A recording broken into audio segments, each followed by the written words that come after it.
আগামীকাল ৪ঠা মে অর্থাৎ রাজ্যে রয়েছে উপনির্বাচন। ধর্মনগরের উপনির্বাচনের ভোট গণনা, যাকে ঘিরে এখন রাজনৈতিক মহলের নজর রয়েছে সেখানে। ৫৬ ধর্মনগর বিধানসভা কেন্দ্রের উপনির্বাচন এবং গোটা পরিস্থিতি খতিয়ে দেখা হচ্ছে এবং পাশাপাশি নিরাপত্তা কঠোর করা হচ্ছে। আর সেই গণনাকে কেন্দ্র করে ইতিমধ্যে জোরদার প্রস্তুতিতে নেমে পড়েছে প্রশাসন। গণনা প্রক্রিয়া যাতে সুষ্ঠু সম্পূর্ণভাবে হয়, শান্তিপূর্ণভাবে সম্পন্ন হয়, তা নিশ্চিত করতে কড়া নিরাপত্তার মধ্যে এবার লক্ষ্য করা গেছে।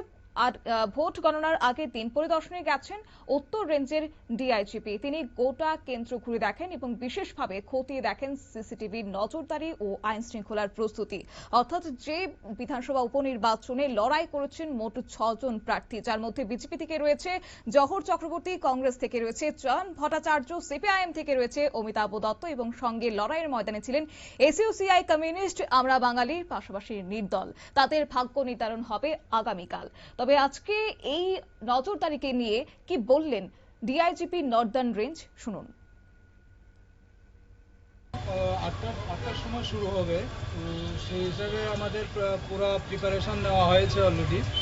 এখানে দুদিকে ব্যারিকেড করা থাকবে যাতে ফ্রি অ্যাক্সেস কন্ট্রোল করার জন্য।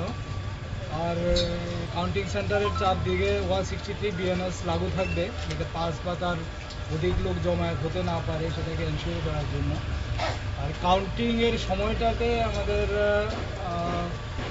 3 লেয়ার সিকিউরিটি অ্যারেঞ্জমেন্ট থাকবে, এটা ফার্স্ট, সেকেন্ড অ্যান্ড থার্ড এরকম করে, যাতে ক্রাউড কন্ট্রোল করা যায় এবং ল অ্যান্ড অর্ডারটা ঠিকঠাক ম্যানেজ করা যায়।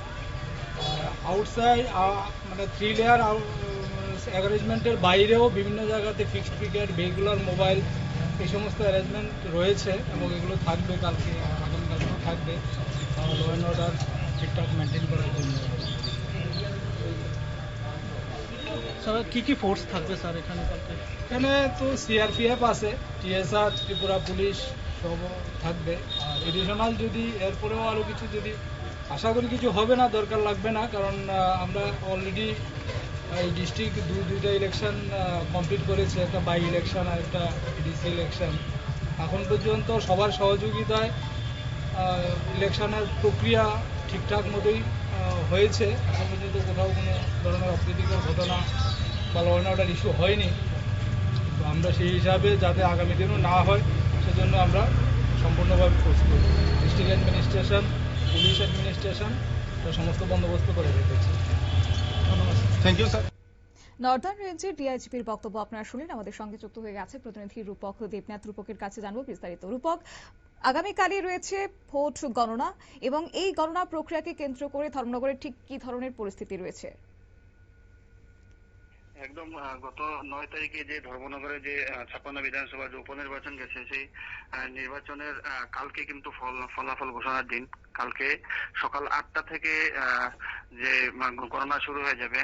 আর এই এবছরে যে গণনা কেন্দ্রটি করা হয়েছে সেটি হল ধর্মনগর সরকারি বালিকা বিদ্যালয়ে।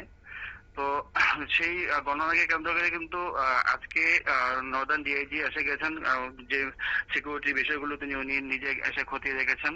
এবং এখানে যে সিকিউরিটি যে ব্যবস্থাটা করা হয়েছে, সেখানে তিন স্তরীয় কিন্তু সিকিউরিটি, 3 স্তরীয় লেয়ারে কিন্তু সিকিউরিটি ব্যবস্থা করা হয়েছে।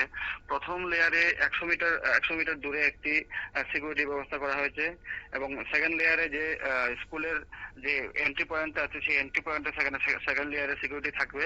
এবং থার্ড লেয়ার কাউন্টিং হলের সামনে, যেটা সিআরপিএফ ওরা সামলাবে। তো সেই মোতাবেক 3 লেয়ারে কিন্তু সিকিউরিটি ব্যবস্থা করা হয়েছে। একেবারে। তবে এই গণনাকে পাশাপাশি গণনার আগের দিন রাজনৈতিক ব্যক্তিত্বদের মধ্যে কেমন প্রতিক্রিয়া রয়েছে? উপনির্বাচনের এই ফলাফলকে কতটা প্রেস্টিজ ফাইট হিসেবে দেখছেন তারা? অ্যাকচুয়ালি এবারে যে নির্বাচনটি গেছে সেটা কিন্তু তিন দলে কিন্তু সে মানে মোকাবেলা করেছে। কংগ্রেস, সিপিএম, বিশেষ করে কংগ্রেস, সিপিএম এবং বিজেপি, সেই 3 দলের মধ্যে লড়াই হয়েছে। এখন ফলাফলের ঘোষণা কালকে দিনই বোঝা যাবে যে জয়ের মুকুটটা অ্যাকচুয়ালি মানে কার কাছে থাকে। তো সেই দিক দিয়ে কিন্তু আরো কিন্তু বারবার কিন্তু জানিয়ে দিয়েছেন যে সব রাজনৈতিক দলকে জানিয়েছেন যে গণনার দিন যেন সব দল থেকেই কেন কাউন্টিং এজেন্ট দেওয়া হয়।